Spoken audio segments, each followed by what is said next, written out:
Bonjour. Bonjour. Nous sommes à la librairie Funambule à Rouen pour une séance de dédicace de Jean-Marc Lenné et Thierry Olivier. Voilà, Jean-Marc Lenné qui est scénariste et Thierry Olivier dessinateur de la bande dessinée Frédéric, William et l'Amazone. Donc merci pour cette interview pour le blog Batman Legend. C'est un plaisir. Tout d'abord, comment avez-vous eu l'idée d'écrire sur ces deux personnages? Vous l'expliquez un peu à la fin de la BD, oui. Mais je vais en remettre une couche.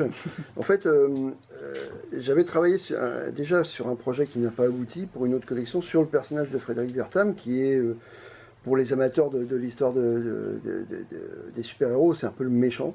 C'est celui qui a écrit un ouvrage appelé Seduction of the Innocent en 54 et qui a contribué à la paranoïa contre les comics. Et j'avais découvert qu'en fait, 20-25 ans avant, il avait officié comme expert psychologique auprès des tribunaux et qu'il avait rencontré des serial killers. Et je voulais évoquer, dans le cadre d'une collection dédiée aux serial killers, cette figure-là. Mais bon, ça s'est pas fait, voilà. Et dans différentes conversations avec Thierry, je lui disais, mais tu te rends compte, on a deux psys, on en a un qui a contribué presque à détruire les comics en 54, et un autre qui est l'un des pères de Wonder Woman. Et puis il me dit, oh bah ouais, c'est marrant ça, on pourrait en faire un bouquin un jour.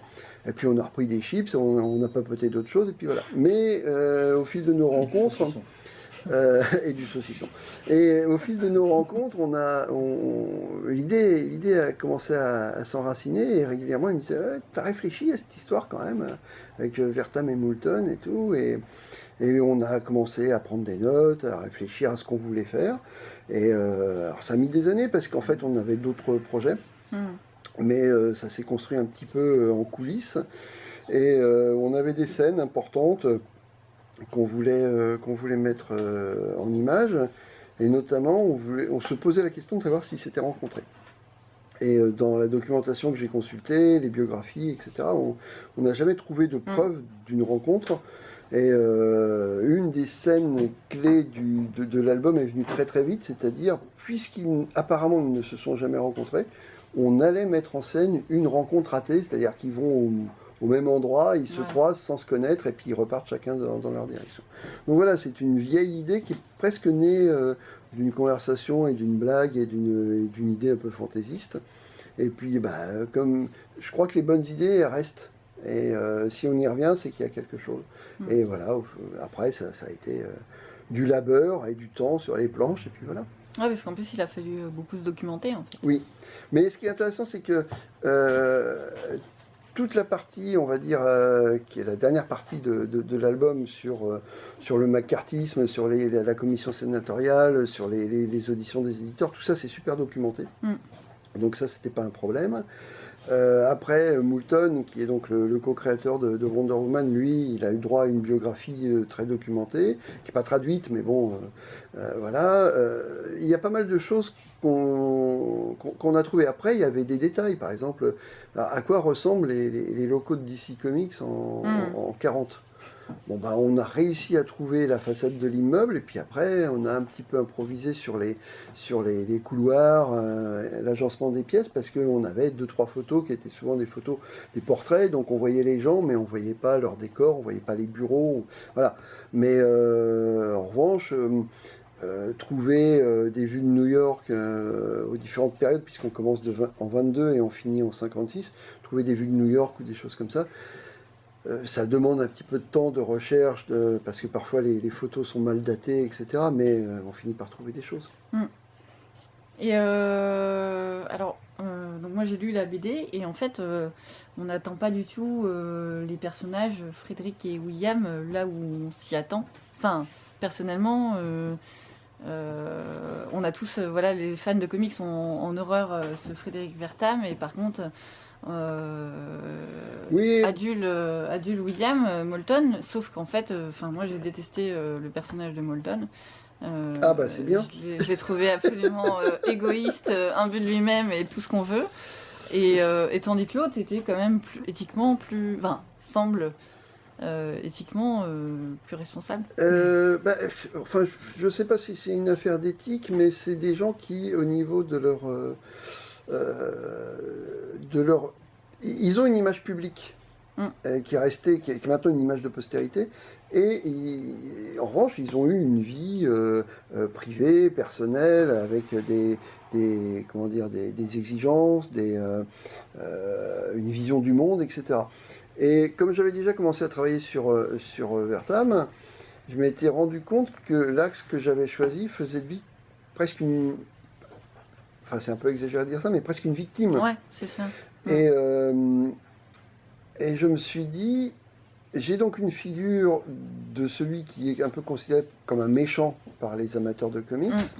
J'en fais une victime, donc le gentil, entre guillemets, si je peux en faire quelqu'un d'assez désagréable, mettre en avant le fait qu'il a construit sa légende, qu'il a un peu manipulé à la fois ses interlocuteurs, mais aussi les deux femmes avec qui il vivait, son épouse et sa concubine, ça serait assez marrant. Et en fait, en me plongeant dans la documentation, notamment la biographie que Gilles Lepore a écrite sur Marston, je me suis rendu compte que j'avais pas besoin de chercher bien loin. Parce que c'est vrai qu'il était très manipulateur, il jouait au chantage avec son épouse et puis son autre compagne. Donc il n'y avait pas besoin d'inventer grand-chose, c'est-à-dire tout était là. Et ça permettait, c'était pas une question de rééquilibre, mais en fait on avait un personnage qui était vraiment très négatif dans la perception du lectorat. Et on le rendait un peu plus positif, et inversement. Donc ça permettait de contrebalancer un apparent manichéisme qu'on pouvait déceler en considérant ces deux personnages. J'ai plus une question pour Thierry Olivier là. Pas de souci. Quel a été le choix des couleurs est très intéressant, je trouve. Enfin, les couleurs sont très, très spéciales, un peu sépia en général. Oui, c'est du Sauf Lavis au quelques départ. cases. Donc c'est du niveau de gris pour c'est ça. Ouais. tout ce qui concerne le récit classique. Ouais. Et le choix des couleurs ouais. sépia en monochrome s'est imposé au départ pour symboliser les visions de Vertam, notamment quand il interviewe Albert Fish, le serial killer en prison. Donc il a des visions d'horreur par rapport à la description que Fish lui fait des sévices qu'il infligeait aux gamins.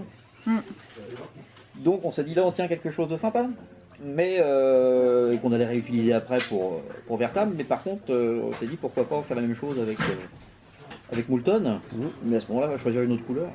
Ouais. Et comme Fish voit quand même, il a quand même deux visions de choses très, très négatives, très violentes, c'est plutôt le rouge. Et de Vertam c'est plutôt de l'ordre du fantasme et du rêve, voilà, et puis de la révélation, donc pourquoi pas faire du bleu. Et puis comme ça chacun a sa couleur prédominante et ça rééquilibre un petit peu le récit, plus que si on avait fait que des visions rouges violentes de Vertam et qu'on avait laissé Moulton tranquille dans son propos. Ouais. Donc ça s'équilibre en fait, et puis vu le choix du Lavis au départ, ça pète bien quoi, tout simplement. On le prend bien dans les yeux, c'était le but recherché. Mais c'est pas venu, c'est venu progressivement. C'est-à-dire que le projet a évolué, a connu plusieurs formes. La première forme, c'était de faire un dessin au trait avec une colorisation soit traditionnelle, soit informatique. Et puis on a réétudié le truc et Thierry a proposé de développer une technique au lavis. Mais à l'époque, on avait déjà glissé l'idée de faire des cases entièrement rouges. Et comme on voulait une colorisation traditionnelle ou informatique, mais une colorisation normale avec du vert, du bleu, du rouge, on pensait faire un aplat rouge. Et puisqu'on était au lavis, on s'est dit, enfin Thierry a proposé d'utiliser la même technique, mais avec une écoline rouge ou une écoline bleue. Et donc, on passe d'un camailleux gris à un camailleux rouge pour les cases de Vertam. Et c'est plus tard que moi je lui ai dit, mais tiens, si on fait pour l'un, on peut faire pour l'autre. Et puis voilà, ça a été très progressif. C'est à l'échelle de quelques mois, entre le moment où on a eu les premières pages de scénario, puis le moment où on s'est mis vraiment, on avait l'éditeur qui nous soutenait et tout ça. On a, tout en le faisant, on a continué à développer différents aspects comme ça. Et ça permet de passer, en gros, le gris, c'est une espèce de récit objectif, et puis on a des cases qui sont dans la subjectivité du personnage afin de faire rentrer le lecteur à l'intérieur de la tête et des frustrations ou des envies des deux personnages. Et pour revenir enfin, dernière question sur justement l'aspect Frédéric Wertham qui semble plutôt une victime, ou du moins on comprend son raisonnement en fait. Alors nous on est sur le blog on est concentré sur Batman, qui est quand même sans doute un des héros les plus violents, qui n'hésite pas à recourir à la torture. Oui, en tout cas c'est aussi un des héros les plus névrosés. Ouais, voilà, tout à fait, ouais. Et donc du coup, je sais pas, moi je m'interroge des fois, d'ailleurs, quel est votre avis sur ça, sur justement cette influence que peuvent causer quand même certains comics? Frédéric Wertham n'avait pas faux à 100%. Je veux dire, il y a. Alors, en tant que créateur, moi, j'aurais tendance à dire que en fait, les bandes dessinées, les films, toutes les fictions ne disent que ce que les spectateurs ou les lecteurs veulent qu'ils disent. Je me souviens que quand il y avait des gamins, des jeunes qui avaient traversé la France en laissant des morts sur leur sillage. Après, on a découvert qu'ils avaient la vidéo de tournée dans leur chambre, et puis tout de suite on a dit, bah voilà, les films violents, ça rend les gens violents. Non, les gens ils sont violents, voilà. Et ils sont violents ou ils sont obsédés, ou ils sont névrosés, ou ils sont, voilà, et ils cherchent un prétexte. Et par exemple, les comics de super-héros, c'est un prétexte que certains peuvent trouver pour exercer une violence ou pour adopter un comportement. Mais après, on peut aussi prendre le phénomène inverse, c'est-à-dire qu'on peut aussi dire « Ah bah tiens, les super-héros influencent les gens qu'on appelle les super-héros de la vie réelle ». C'est-à-dire des gens qui vont mettre un masque et qui vont aller nourrir les SDF et qui sont quelque part des super-héros. Et là, c'est clairement des gens qui reprennent la méthode et l'attirail et l'accoutrement et les bons côtés. Et là, tout d'un coup, ça fait pas scandale. C'est quand même la même chose. Donc, mais est-ce qu'ils font ça parce qu'ils aiment les comics? Ok, mais peut-être qu'ils seraient allés juste... ils aimeraient, je sais pas moi, peut-être qu'ils seraient fans d'urgence, ils se déguiseraient en médecin. Tout à fait. Le truc, c'est ils ont besoin d'un petit déclic pour mettre en action tout le mécanisme mental, psychologique, physique, logistique, etc., qui consiste à aller donner des sandwichs aux SDF.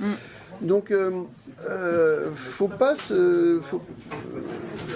Oui, effectivement, quelqu'un qui est un peu maboule, il regarde l'inspecteur Harry, il peut péter un plomb. Ah, Tortue Harry, c'est bien. Mais c'est pas de la faute de l'inspecteur Harry, c'est de la faute au mec qui est maboule. Voilà. Et c'est peut-être aussi de la faute aux gens qui ne l'ont pas encadré, qui ne l'ont pas détecté. Voilà. Après, les super-héros, moi je reste partisan de l'idée que les super-héros, comme n'importe quel type de fiction, pareil pour Star Wars, pareil pour la fantasy, ça parle de notre monde. Les super-héros notamment, parce qu'ils sont quand même toujours dans notre monde contemporain. La majorité des super-héros, c'est New York aujourd'hui. Il y en a qui sont dans l'espace, il y en a qui sont dans le futur, il y en a qui sont dans le passé, mais grosso modo, c'est l'Amérique d'aujourd'hui. En tant que tel, il parle des névroses de la société. Et en ce moment, on est dans un monde où, entre l'écologie, le doute envers les autorités... il y a quand même pas mal de problématiques. Voilà. Et je pense qu'une des raisons de la résurgence des super-héros en ce moment, qui sont très populaires, c'est pas simplement parce que le cinéma est enfin parvenu à les rendre vivants comme dans la BD. C'est aussi... Alors c'est ça, mais c'est aussi le fait que le public a peut-être aussi besoin ou envie de trouver des figures dans lesquelles ils se reconnaissent ou dans lesquelles ils peuvent trouver des repères, et là encore, ces repères, ils peuvent être positifs ou négatifs. Tout à fait. Et quand on est sans d'esprit, on n'a pas envie de faire comme Batman, d'aller tuer... Voilà, moi c'est ce que j'ai dit à quelqu'un hier, c'est... si on me donnait le choix entre prendre un café avec Bruce Wayne et prendre un café avec Clark Kent, je préférerais prendre un café avec Clark Kent. Un café avec Bruce Wayne, je pense que je deviens déprimé là. Mais voilà, non, pour moi c'est quelque part, même si c'est le super-héros qui n'a pas de pouvoir et qui... il prend pas de café. Même si c'est un super-héros dont on dit qu'il est très réaliste, je trouve Batman très irréaliste. C'est un mec qui est plus riche que Jeff Bezos et Elon Musk réunis. Qu'est-ce qu'il fait? Il va se fabriquer un costume pour taper sur des voleurs. Je veux dire, avec sa fortune, il pourrait nettoyer Gotham tout de suite et s'occuper de l'Amérique ensuite. Il le fait pas. C'est la Fondation Wayne. C'est un truc qu'on voyait aussi dans les comics des années 70, dans les comics de Batman. c'est qu'il avait monté une fondation pour les victimes. Oui, Et il finançait des c'est aides aux revenu victimes. Et tout. dernièrement. Ça Ouais. commence à revenir, mais c'est un truc que pendant longtemps ils ont oublié. Mm. Et ça, c'est ça, moi, ça C'est pourtant m'intéresse. important.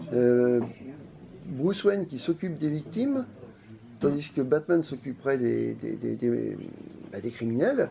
Ça, c'est intéressant. Mm. Ça, c'est intéressant. Plus Mais, logique.